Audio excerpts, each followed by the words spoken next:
Now, food staff of some caterers under the school feeding program are rotting away as the caterers continue to stay away from cooking for school pupils. The withdrawal of services is in demand for an increase in grant for feeding from 97 pesos to 3 cedis, as well as the delay in payment of the grant. Some caterers who received supply ahead of the strike have watched on for food staff to rot away. Nana Ojima has been monitoring the situation in the Ashanti region and filed this report. The school feeding program was initiated in 2005 by government in collaboration with Dutch government, aimed at increasing school enrollment through the provision of one hot meal for every student. It has been sustained for the positive impact on education since inception. In the compound of a home at Eija, caterers are busy cooking for 500 pupils of Eija Basic School. Today, a local delicacy, Tussle, is on the menu. The 4 caterers here are busy ensuring the food is delivered at lunchtime. They are the only caterers who have refused to withdraw their services despite the decision by the group. Considering the food stuff I have in my storeroom, I will run at a loss if I refuse to cook. I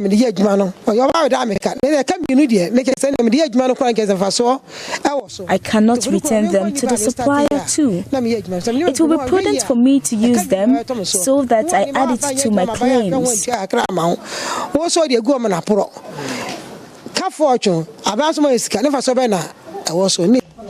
Abna Jemfua, who leads these caterers, takes me to the storeroom where she has bags of rice, beans and gari stocked.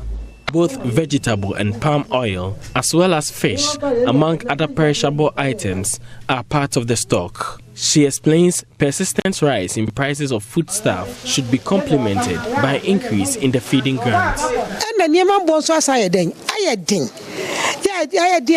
foodstuffs are very expensive now. Oil sold at 180 cedis is now 500 cedis.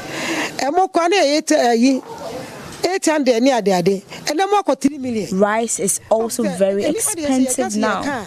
If government refuses to increase the grant, it will be difficult to continue this work.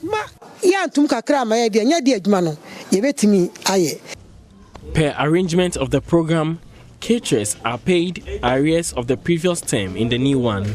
Presently, the caterers are owed 3 terms. Abna Efriye, who described herself as a staunch member of the New Patriotic Party, says some of her produce had to rot away in the protests.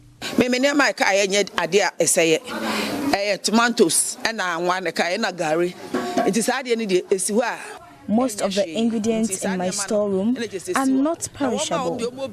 Those who had beans and others had to dispose them.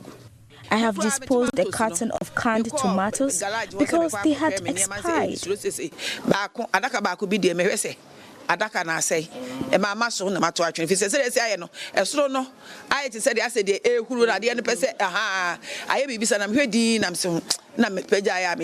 the heart of Kumasi sits the state experimental basic schools. Cooking pots and utensils of the caterers are dumped in the school's kitchen empty as the caterers here remain on strike. At Nobewem Presbyterian Basic School, pupils on lunch break are relying on the food sold on the premises of the school to satisfy their hunger. Others have to share their drinks with friends. The shed under which the caterers cook, just like that of State Experimental School, is empty. Mary Boadu, who is a caterer, says students sometimes visit her home to ask why there is no lunch for them.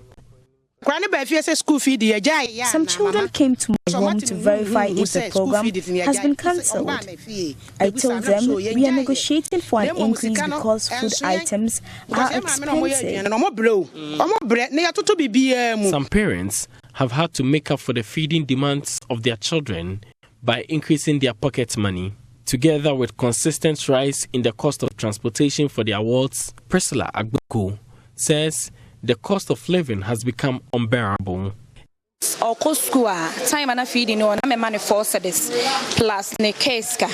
used to give my son 4 cedis for feeding and 6 cedis for transportation, but because he's not fed by government, I have to give him more. abuano for first break to second break on me. It is a school feeding now.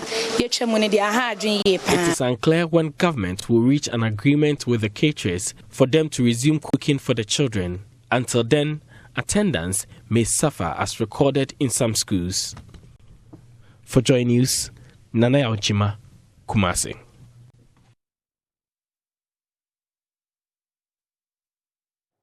So let's dwell on this story for a little longer. We are speaking to Send Ghana on the way forward on this. Good morning to you, sir, and thanks very much for your time. Now, there's been this whole battle with the School Feeding Secretariat and the caterers. You have been monitoring it for a while. What are your own observation of this tussle between the caterers and the School Feeding Secretariat?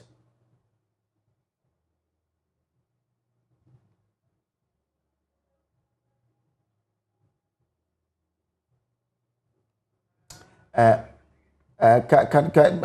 trying to find out from you what your own observations are of this tussle between the School Feeding Caterers and the School Feeding Secretariat.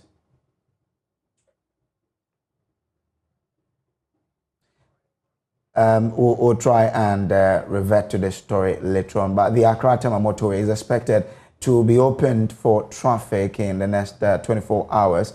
For nearly 2 weeks since work began on the stretch, the construction has impeded traffic flow for the last couple of days, with commuters mounting pressure on engineers to speed up their work. The final phase, casting of concrete, had been done.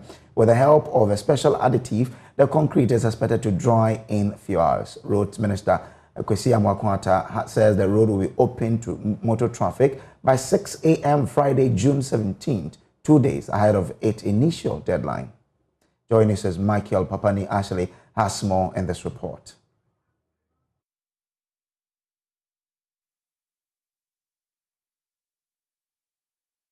Let's try and revert to our earlier story where school feeding caterers are watching their foodstuff rot away in protest of not cooking for the pupils because they're asking for increment in the grant from 97 pesos to 3 cedis, and also asking government to pay the arrears that they owe them.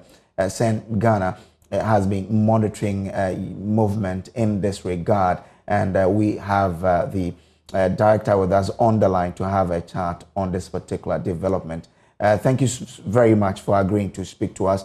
I want to find out from you, since you've been monitoring this development, your observation of this tussle between the school feeding caterers and the school feeding secretariat and its impact on the pupils.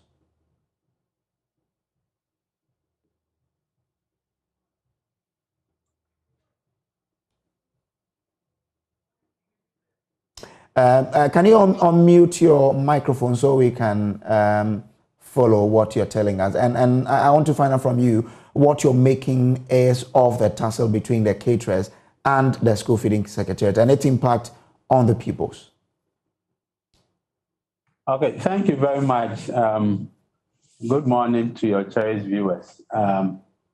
In fact, for us, this hasn't come as a surprise to us because time and again we've called on government to pay heed to what the caterers have been saying. In my interest, you to know that we are yet to come actually with the official report, but we did some work monitoring all the 5 social protection intervention schemes, and school feeding obviously is one of them last year, and we had some validation this year. It was clear. We spoke to caterers, we spoke to teachers, we spoke to some of the pupils, and even the pupils indeed highlighted that there have been concerns raised by the caterers that government is not paying them what is due them, and for that matter, if they don't take care, they will decide then to go on strike. And so that is clearly what we are witnessing. To think of it, paying as low as 97 pesos, and this is something that from 2019 or so, we've been engaging government on. At the time, we were even calling for 2 cities. And up to now, you are still paying 97 pesos, and even that, it doesn't mean come when it needs to come. All of us know I mean, high rocketed our inflation currently is. And so if you expect them to make do with the 97 pesos and it's even not coming, this is something that for us, we do agree with the caterers that they, I think, have been quite lenient with the government for far too long. And what we are hearing is that if even with that, if they are to pay, they are going to pay them, I think they said, is it 2 weeks or 12 days? I mean, how could you do that? If you look at the budget for 2022, if you look at the proportion of how much the school feeding is actually taken care of in terms of situating that within the Ministry of Gender and Social Protection budget, that takes a chunk of it. And the fact is that you've made all these provisions for in the budget. So what is really causing the challenge of you not paying the caterers? We run the risk of losing the huge benefit that we seek to gain as a country from not paying the school feeding caterers. Let me just put this in perspective. If you allow me, I'll just quote.